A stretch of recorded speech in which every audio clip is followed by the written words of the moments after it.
New York in the 60s, the capital of art. Young painters, freshly out of college. Blues tunes, guitar solos, bubblegum pop escaping every car radio. Dirty streets, aspiring writers, hectic life. The image of this city is forever embellished in Frank O'Hara's work. O'Hara was drawn to both poetry and the visual arts for much of his life. He, who didn't even like to be called a poet at the beginning of his career, unbeknown to himself, left a larger-than-life imprint in the history of American verse.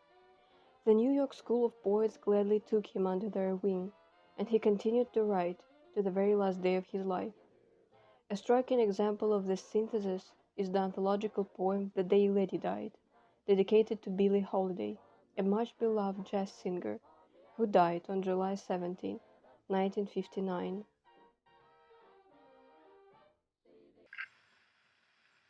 The Day Lady Died.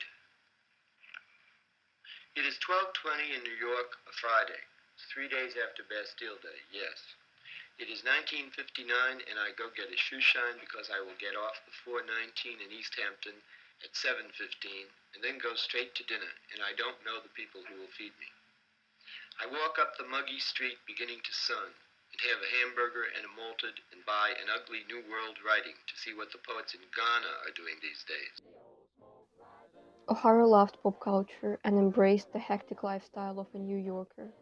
In his work, he references lots of non-literary sources, quotes from the newspapers, lyrics from popular songs, names of different places in New York. Frank O'Hara's lunch poems, as quoted by the New York Times, the little black dress of American poetry books, redolent of cocktails and cigarettes, theater tickets and phonograph records, turns 57 this year.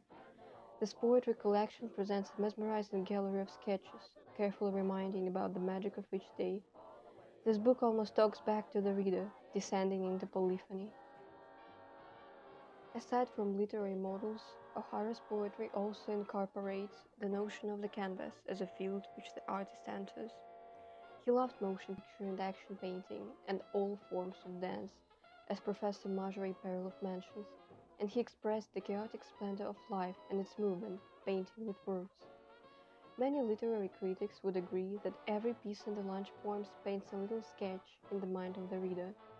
O'Hara was closely tied to the art world, and in the last years of his life would work on collaborations with different artists like William de Kooning and Jane Fraley, just to name a few.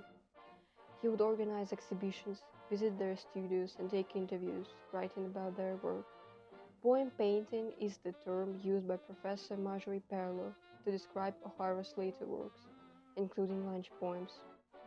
One of the last poetry collections to be published before his tragic death, Lunch Poems takes the reader back to the 60s, drawing O'Hara's vision of the city he loves.